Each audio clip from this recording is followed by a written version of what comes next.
దేవునికి స్తోత్రం. హల్లెలూయా. ఈరోజు దేవుని యొక్క లేఖనాల్లో నుంచి యేసు క్రీస్తు వారు ఈ లోకంలోనికి రావటము, ఆయన మన కొరకు చనిపోవటము ఎందుకు అన్నటువంటి విషయాల్లో మనం జ్ఞాపకం చేసుకుంటుండగా మరొక సత్యాన్ని దేవుని యొక్క లేఖనాల ద్వారా దేవుడు మనతో మాట్లాడుతున్నాడు.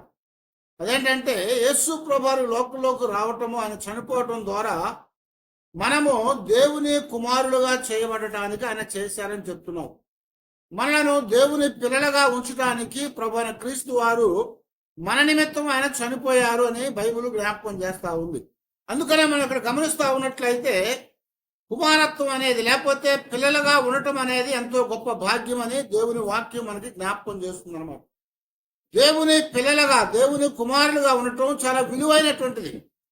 కారణం ఏంటంటే దేవుడు నిత్యుడైనటువంటి వాడు, ఆయన పరలోకపు నివాసి, ఆయన మరణము లేనటువంటి, అంతము లేనటువంటి వాడు.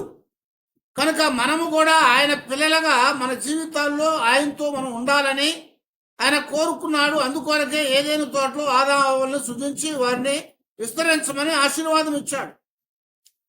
అయితే వాళ్ళ జీవితాల్లో వారు చేసినటువంటి ఆ పాపాన్ని బట్టి మరణం వచ్చి, మరణం ద్వారా దేవుని నుంచి దూరం అయిపోయి దేవుని యొక్క కుమారత్వాన్ని వారు పోగొట్టుకున్నారు. దేవుని పిల్లలుగా పిలువబడేవారు ఇప్పుడు దేవుని పిల్లలు కాకుండా మోసం చేసినటువంటి సాతాను యొక్క సంబంధులుగా చేయబడ్డారు.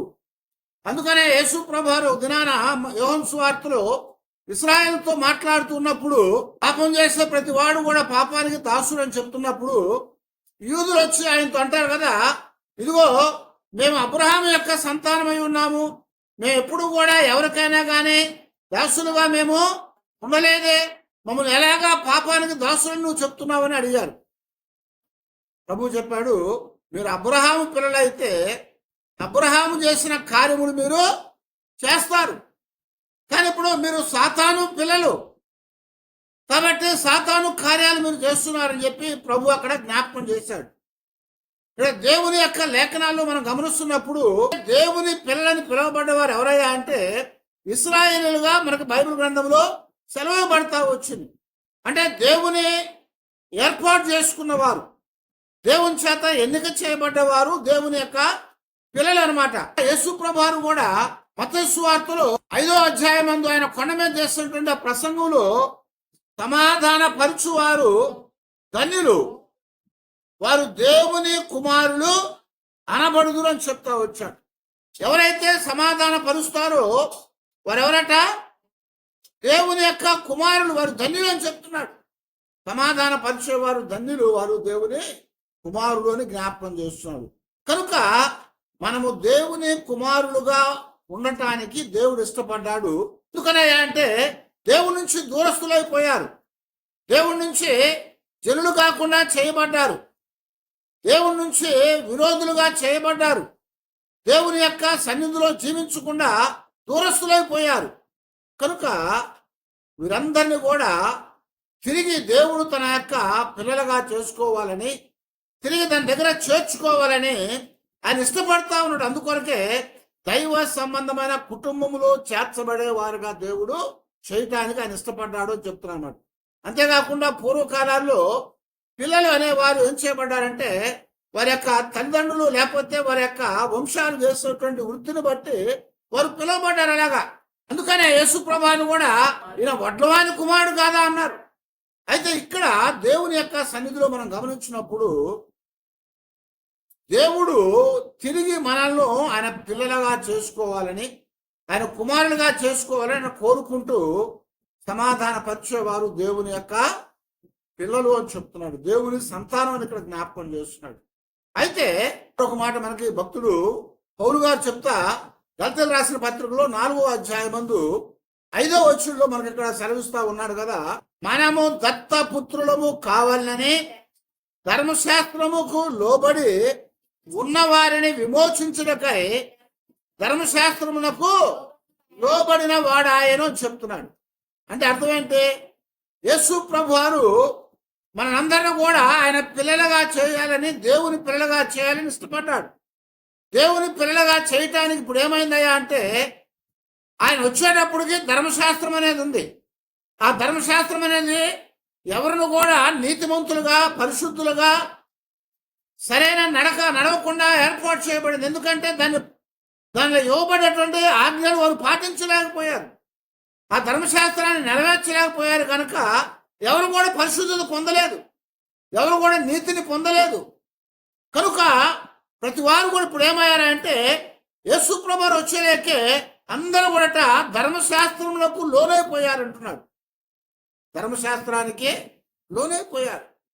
కనుకనే ఆ ధర్మశాస్త్రములకు లోనైపోయి ఆ ధర్మశాస్త్రానికి ఏమారట దాసులుగా కాడి కిందకు వెళ్ళిపోయారు. ధర్మశాస్త్రం అటువంటి కాడి కిందకు వెళ్ళారంట. కాడి అంటే ఏంటి? కాడంటే ఎద్దుకి భుజాల మీద పెట్టబడేది కదా. అరక దున్నేవాడు, బండి లాగేవాడు, ఆ బండికి నిలువుగా ఉన్న కర్రకి మరొక అడ్డకర్ర ఉంటుంది. ఆ అడ్డకర్రకి ఇటువైపున ఒక ఎద్దు, అటువైపున ఒక ఎద్దు ఉంటుంది. ఆ రెండెడ్లు కలిసి ఏం చేస్తాయి? బండిని లాగుతూ ఉంటాయి. ఒకే ఎద్దు ఉందనుకోండి, ఆ కర్ర ఇటుపక్క రెండు కర్రలు ఉండి మధ్యలో ఇంక అడ్డకర్ర ఉంటుంది. కనుక ఇప్పుడు ఏమైందంటే ఇప్పుడు ధర్మశాస్త్రం అనేది లాగుదామని తీసుకున్నారు, కానీ దాని గుండా వెళ్దామనుకున్నారు, కానీ అది లాగలేకపోయి ఏమైనా దాని కింద చిక్కుబడిపోయారు. ఆ బండి కట్టినప్పుడు ఏం చేస్తారు?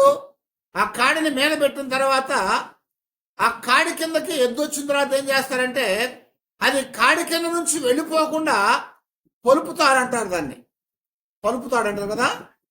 ఆ తాడు ఈ ప్రక్క నుంచి ఆ ప్రక్కకి, మెడకి, ఆ కాడికి బిగించబడుతుంది.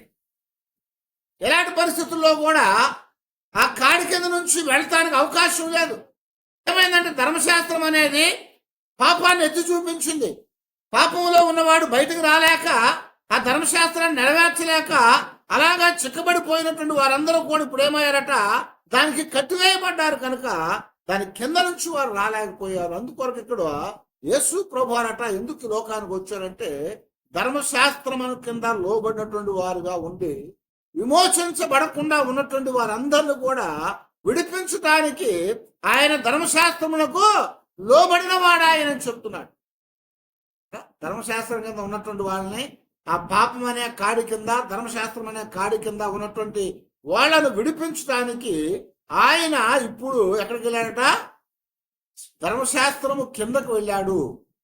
ధర్మశాస్త్రానికి లోబడిన వాడై దాన్ని నెరవేర్చడానికి ఆయన చనిపోయాడని చెప్తున్నాడు. ధర్మశాస్త్రం ఏం రాయబడుతుంది? కంటికి కన్ను, పంటికి పన్ను. నువ్వు పాపం చేసావు గనక ఆ పాపానికి శిక్ష విధించబడాలి. ఇప్పుడు మానవులందరూ కూడా పాపం చేశారు. పాపం వల్ల వచ్చిన జీతము మరణము. ఆ మరణంలో నుంచి విడిపించబడాలంటే ఆ పాపం వల్ల వచ్చిన జీతానికి, మరణానికి తిరిగి ఏం చేయబడాలి? మూల్యం చెల్లించాలి. ఆ మూల్యం ఏదయ్యా అంటే ఒక పవిత్రమైనటువంటి రక్తము అని జ్ఞాపకం చేస్తున్నాం. ఎందుకు రక్తము? రక్తములోనే ప్రాణం ఉందని పాత నిబంధన అంతట్లో కూడా జ్ఞాపకం చేయబడింది కదా. రక్తములోనే ప్రాణం ఉంది. కనుక ప్రాణము ఇవ్వాలంటే రక్తం కార్చాలి. అందుకొరకే ఇప్పుడు యేసు ప్రభువారు ఆ ధర్మశాస్త్రానికి లోబడిన వాడై సిలువలోనికి వెళ్ళి ఆయన ఏం చేశారంట? మనందరి నిమిత్తము ధర్మశాస్త్రం కింద ఉన్నటువంటి వారికి, పాపం చేసి పాపం అనే కాడి కింద చిక్కబడినటువంటి వారికి కూడా విడుదల ఇవ్వటానికి, విమోచన ఇవ్వటానికి ఆయన ఆ సిలువలో వేలాడాడు అని జ్ఞాపకం చేస్తున్నాడు. అందుకొరకే ఆయన లోకానికి ఆయన వచ్చి మన కొరకు చనిపోయాడని చెప్తున్నాడు. యేసు ప్రభువు లోకానికి వచ్చి ఆయన చనిపోకపోతే, ఆయన సిలువలో రక్తము కార్చకపోతే, ధర్మశాస్త్రం కింద చిక్కబడ్డటువంటి వారిని ఎవడు విమోచించలేడు. పాపం అనే కాడి కింద చిక్కబడ్డ వారిని అంతకుమించి ఎవడు కూడా విమోచించలేడు. కనుక వారిని విమోచించటానికి ఆయన ధర్మశాస్త్రముకు లోబడి సిలువలోనికి వెళ్ళి పాపం అనే ప్రతి ప్రతి వారి మీద నుంచి విడిపించాడు. అది విడిపించడం ద్వారా ఇప్పుడు ఏమైందయ్యా అంటే ఇప్పుడు పాపంలో నుంచి విడిపించారు కాబట్టి మనం ఇప్పుడు ఎవరు అవుతామట? దేవుని పిల్లలుగా చేయాలనుకుంటున్నాడు. అందుకొరకే మొదటి యోహాను పత్రికలో 3వ అధ్యాయం ముందు మొదటి వచనం చెప్తున్నాడు కదా, మనము దేవుని పిల్లలమని పిలవబడినట్లుగా తండ్రి మనకెట్టి ప్రేమను అనుగ్రహించును చూడండి అని చెప్తున్నాడు. ఏ ప్రేమట? దేవుడు లోకమును ఎంతో ప్రేమించను కాగా తన అద్వితీయ కుమారునిగా పుట్టిన వానిని ఈ లోకానికి పంపించి ఆయనందు విశ్వాసముంచు ప్రతివాడు కూడా నశింపక నిత్యజీవం పొందినట్లుగా ఆయన ప్రేమను చూపించాడు. ఆ ప్రేమను చూపించాడట. ఆయన ప్రేమ చూపించి ఆ ప్రేమ గుర్తుగా ఆయన కుమారుడైన యేసు క్రీస్తు వారిని మన కొరకు సిలువకి అప్పగించాడు. ఆయన ప్రేమించాడు కాబట్టే తన కుమారుని మనకి ఇచ్చాడని చెప్తున్నాడు. అంతేకాకుండా ఎఫెసీ పత్రికలో కూడా 1వ అధ్యాయంలో 5వ వచనం మరొక మాట మనకి పౌలు గారు జ్ఞాపకం చేస్తూ చెప్తున్నాడు కదా, తన చిత్త ప్రకారమైన దయా సంకల్పము చొప్పున యేసు క్రీస్తు ద్వారా తనకు కుమారుడుగా స్వీకరించుటకై మనలను ముందుగా తన కోసము నిర్ణయించుకున్నాడు. హల్లెలూయా. తనకు కుమారులుగా స్వీకరించడానికి ఆయన ముందుగా నిర్ణయం చేసుకొని ఆ నిర్ణయం ప్రకారంగా తన ప్రియ కుమారుడిని సిలువకి అప్పగించాడు అని జ్ఞాపకం చేస్తున్నాడు. ఆ సిలువలో ఆయన చనిపోకపోతే దేవుని యొక్క నిర్ణయం అనేది ఏర్పాటు అవ్వదు. దేవుని యొక్క ఉద్దేశం అనేది తీర్చబడదు. దేవుని యొక్క ఉద్దేశం ఏంది? తిరిగి యేసు క్రీస్తు వారి ద్వారా అందరిని కూడా కుమారులుగా స్వీకరించాలనుకుంటున్నాడు. ఎందుకని యేసు క్రీస్తు వారి ద్వారా స్వీకరించాలనుకుంటున్నాడు? ఆయన పరిశుద్ధుడు, ఆయన పాపం లేనివాడు, ఆయన పవిత్రుడు.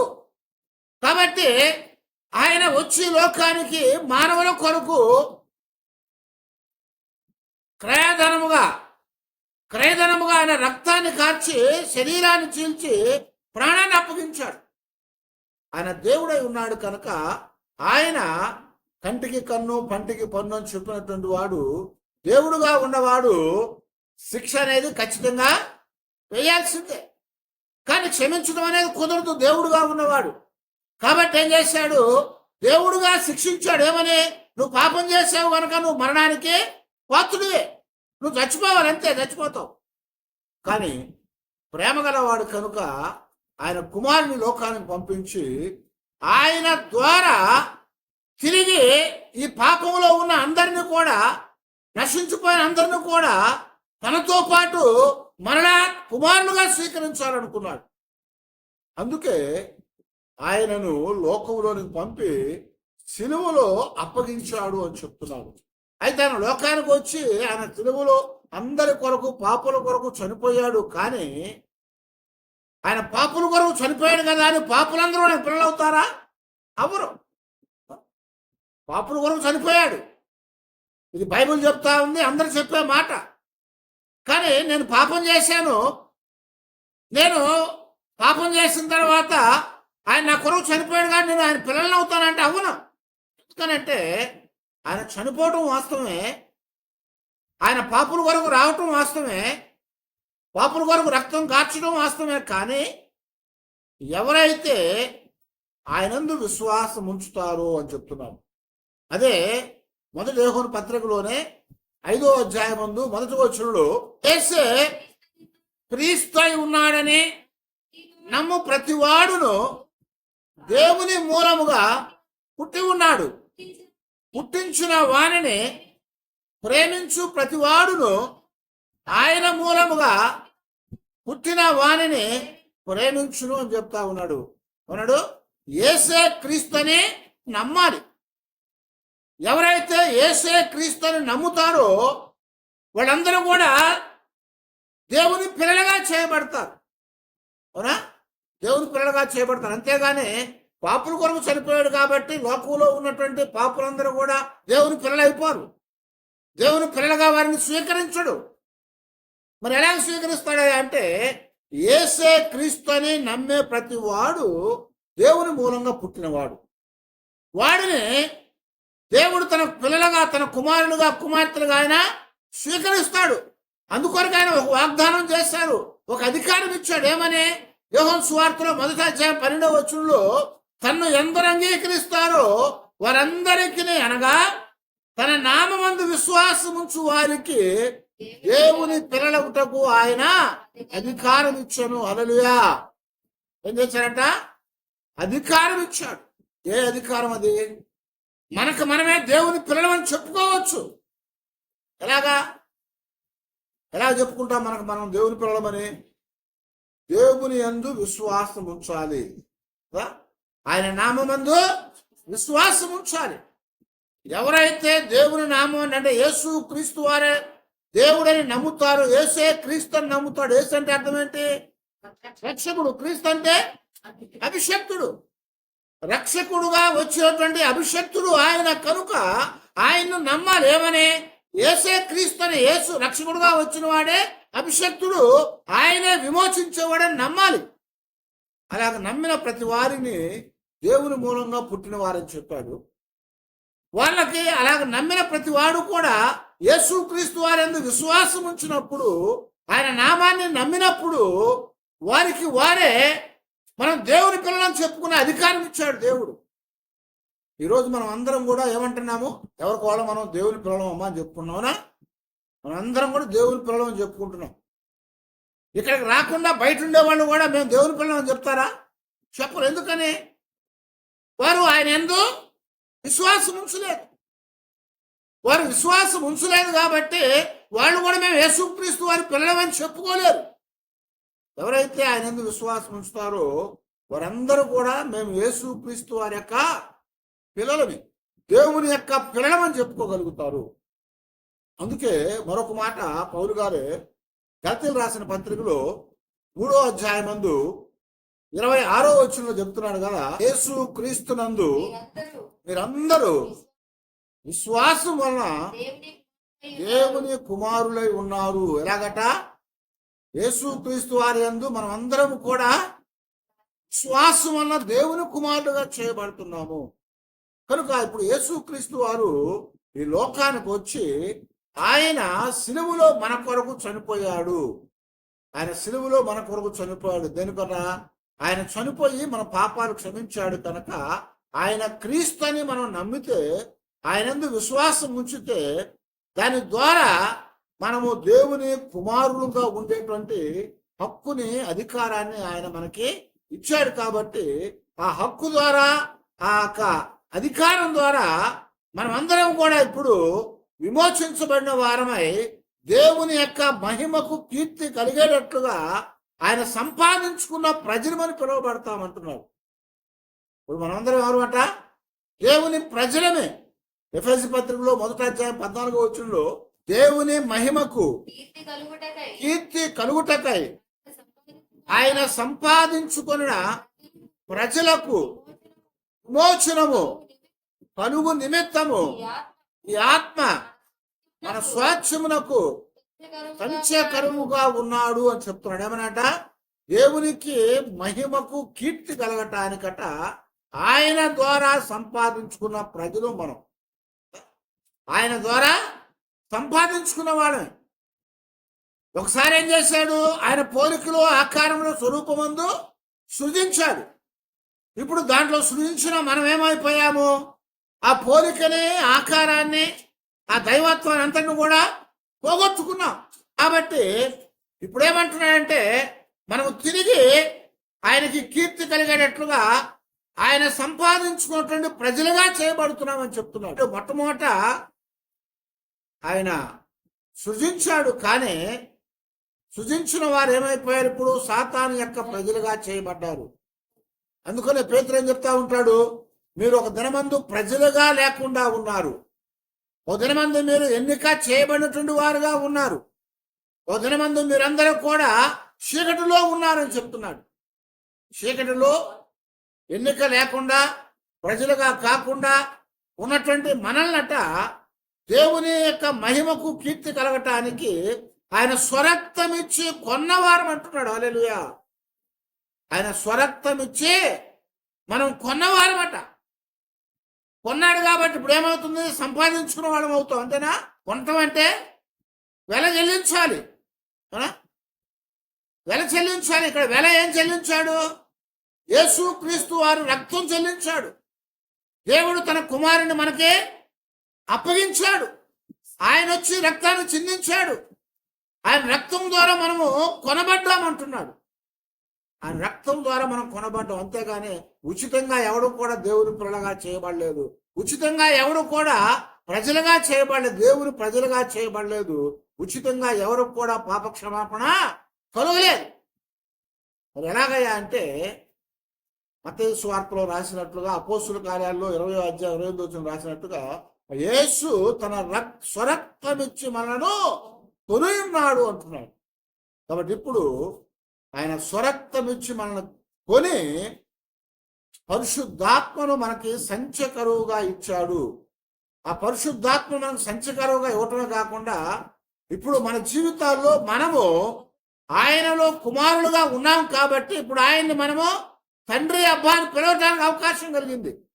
అదే గలతీ పత్రికలో 4వ అధ్యాయంలో 6వ వచనంలో చెప్తా ఉన్నాడు, మరియు మీరు కుమారులై ఉన్నందున నాయన తండ్రి అనే వర్రపెట్టు తన కుమారుని ఆత్మను దేవుడు మన హృదయంలోనికి పంపెను అని రాస్తున్నాడు. ఏమన్నప్పుడు మనము ఇప్పుడు దేవుని కుమారులై ఉన్నాం కాబట్టి ఇప్పుడు మనం ఏమని ప్రార్థన చేస్తున్నాము? ఎవరు ప్రార్థన చేస్తాము?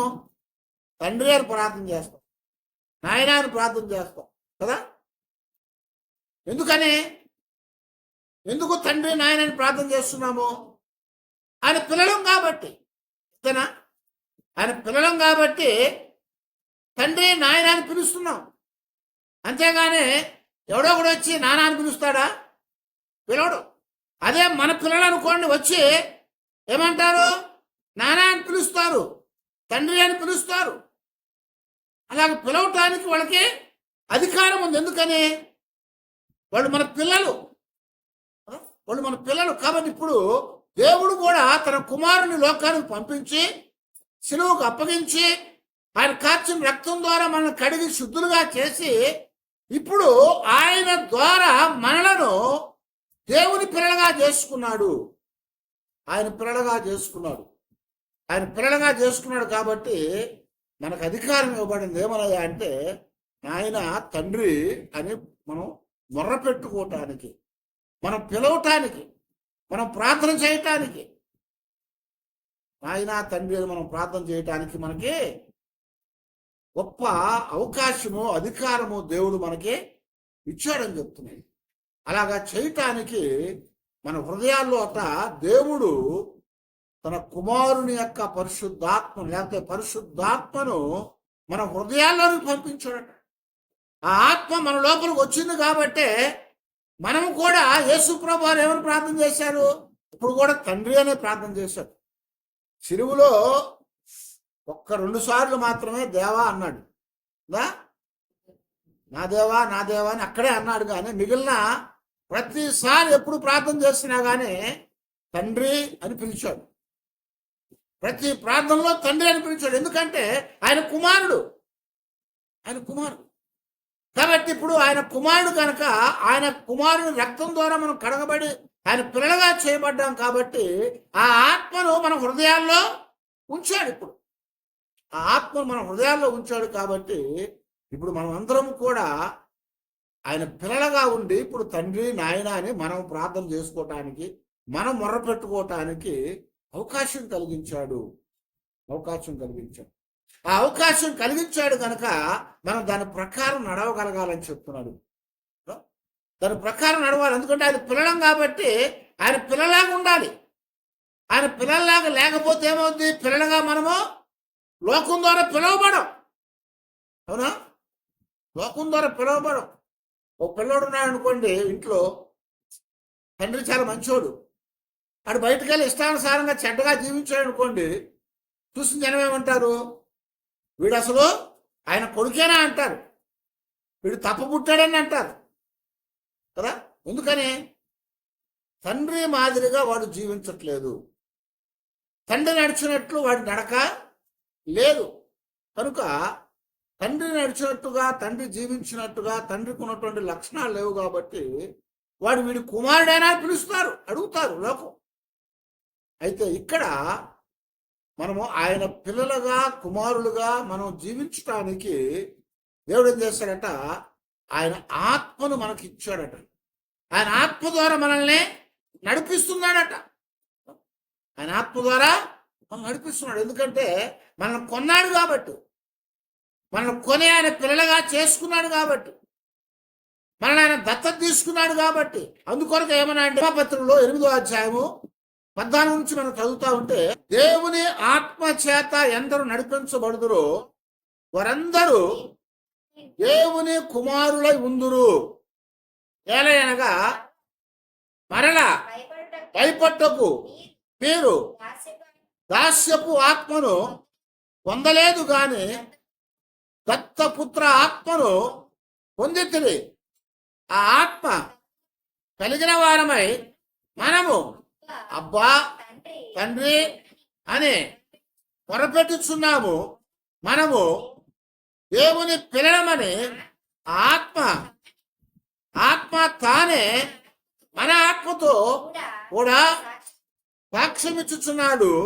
మనము పిల్లలమైతే వారసులము, అనగా దేవుని వారసులము, క్రీస్తుతో కూడా మహిమ పొందుటకు ఆయనతో వెంపడిన ఎడల క్రీస్తుతోటి వారసులము. హల్లెలూయా. సరే, ఏమన్నాడు ఇక్కడ? మన జీవితాల్లోట మనము ఏం చేయబడుతున్నాం అంటున్నాడు? దేవుని యొక్క ఆత్మ చేత మనము నడిపించబడతా ఉన్నాము. దేవుని యొక్క ఆత్మ చేత మనం నడిపించబడుతున్నాం కాబట్టి ఆ ఆత్మ ఏం చేస్తుంది? ఆ మనలను ఆయన కుమారులుగా ఎంచుతా ఉంది, మనలను ఆయన పిల్లలుగా చెప్తా ఉంది. ఆయన పిల్లలుగా చెప్పింది కాబట్టి ఆ ఆత్మ ఏం చేస్తుందట? మనకి ఎప్పుడు కూడా మనలా దాస్యపు ఆత్మనిచ్చి మనల్ని భయపెట్టట్లేదు. దాస్యపు ఆత్మ మన లోనికి వచ్చి మనల్ని భయపెట్టకుండా ఆ ఆత్మే మన లోపల ఉండి మనకు దత్తపుత్ర ఆత్మనిచ్చింది అంటున్నాడు. దత్తపుత్ర ఆత్మనిచ్చింది. పిల్లలు లేని వాళ్ళు పిల్లల్ని పెంచుకుంటారు కదా. పిల్లల్ని పెంచుకున్నప్పుడు ఏం చేయాలి? ఒక ప్రాసెస్ ఉంటుంది, ఒక చట్టబద్ధమైనటువంటి నియమం ఉంటుంది. దాని ప్రకారం చేయాలి. దాని ప్రకారం చేసినప్పుడు ఎవడు కూడా వచ్చి నా పిల్లోడు అంటానికి వీల్లేదు ఏంటి, ఆ పెంచుకున్నవాడు కూడా ఈడెవడో అంటానికి వీల్లేదు. ఎందుకంటే పెంచుకున్నవాడు ఒక పత్రం రాస్తాడు. ఆ పత్రము పిల్లోడి పేరు మీద రాయబడుతుంది కనుక దాన్ని బట్టి ఆ పెంచుకున్నవాడు ఉన్నా సరే చచ్చిపోయినా సరే వాడి పిల్లవాడు, వాడి కుమారుడు పిలువబడతాడు. వీడు కారణం ఏంటంటే దత్తపుత్ర ఆత్మ దేవుడు మనకిచ్చాడు. ఆ ఆత్మనిచ్చాడు కాబట్టి ఎల్లప్పుడూ కూడా మనం భయం లేకుండా ఆ తండ్రితో పిలవటానికి, దేవునితో అంటే నానా అని పిలవటానికి మనకు ఆయన కృపనిచ్చాడు. కాబట్టి ఇప్పుడు ఏమంటుందంటే కొన్నిసార్లు మన జీవితాల్లో ఏమన్నా అవ్వగానే మనం దేవుని పిల్లలమేనా అనిపిస్తూ ఉంటుంది కదా. కానీ ఆ ఆత్మ ఏం చెప్తుందట? దేవుడు మనము దేవుని పిల్లలమని ఆత్మ తానే మన ఆత్మతో సాక్ష్యం చెప్తావు. ఆత్మే మనతో నువ్వు దేవుని కుమారుడివి, నువ్వు దేవుని కుమార్తెవి. ఎందుకంటే మనం పిల్లలమైతే ఏమవుతామట? వారసులమి. పిల్లలమైతే వారసులమి, అనగా దేవుని యొక్క వారసులు అంటున్నాడు. మనందరం కూడా దేవుని యొక్క వారసులమి. వారసులు అయితే ఏమవుతుంది?